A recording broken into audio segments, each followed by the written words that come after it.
શ્રાવણ માસ નજીક આવતા જ શિવ ભક્તો ભક્તિમાં લીન થવા લાગે છે। આ મહિનામાં શિવ ભક્તો ભગવાન શિવ અને માતા પાર્વતીને પ્રસન્ન કરવાનો પ્રયત્ન કરતા હોય છે, તો કેટલાક શ્રાવણ મહિનામાં ગંગાજળ અને પોતાના ખભા પર લઈને મહેશ્વરને અર્પણ કરે છે। યાત્રા દરમિયાન ભક્તો કાવડને જમીન પર નથી રાખતા। કાવડને ઉંચકનાર કાવડિયા તરીકે ઓળખાય છે।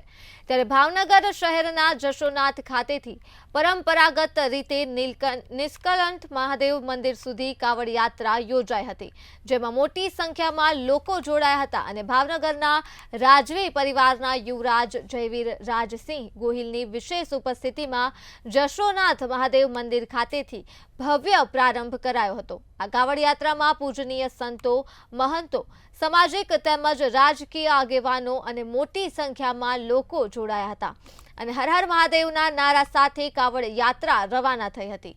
જે યાત્રા વહેલી સવારે નિષ્કલંક મહાદેવ મંદિર ખાતે પહોંચી ભવ્ય પૂજા સાથે પૂર્ણાહુતિ કરવામાં આવી હતી।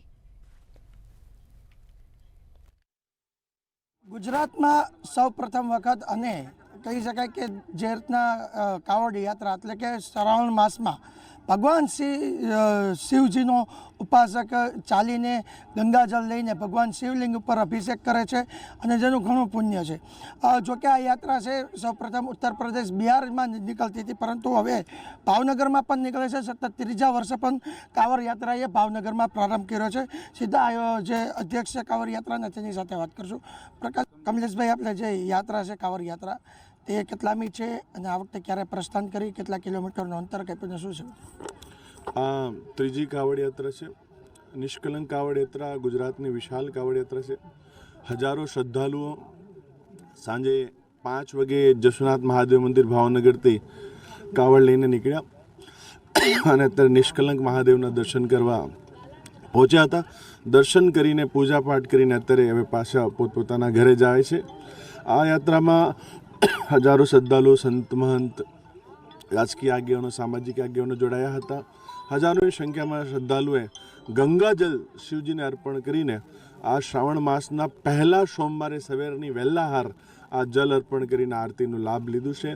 આ કાવડ યાત્રા અત્યાર સુધીમાં જે હિન્દી ભાષી સ્ટેટ હતા ત્યાં ખૂબ પ્રચલિત હતી। હવે ગુજરાતની અંદર પણ એક ખૂબ સારો માહોલ બન્યો છે અને ગુજરાતમાં રહેતા પરપ્રાંતીય લોકો તો વિશેષ કરીને ખૂબ લાગણી અને ખૂબ ખુશી સાથે આ યાત્રામાં જોડાતા હોય છે અને સાથે સાથે હવે ગુજરાતના શ્રદ્ધાળુઓ પણ આ યાત્રામાં જોડાય છે।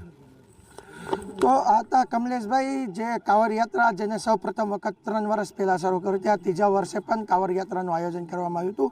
પરંતુ દિવસે જે રીતના દર વર્ષે જે શ્રદ્ધાળુઓ છે તે મોટી સંખ્યામાં વધતા રહે છે, આ વખતે જે વિશાળ રેલી સાથે કાંવર યાત્રા છે ભાવનગરના જશોનાથ મહાદેવથી પ્રારંભ કર્યો હતો અને વહેલી સવારે જે નિષ્કલંક મહાદેવ છે તેના સાનિધ્યમાં શિવજીને જે જળ છે તે અર્પણ કરીને તેમની પૂજા અર્ચના કરીને તેનો અભિષેક કરવામાં આવ્યો હતો અને કાંવર યાત્રા પૂર્ણ કરવામાં આવી હતી। હિરેન ચૌહાણ, મંતવ્ય ન્યૂઝ, ભાવનગર।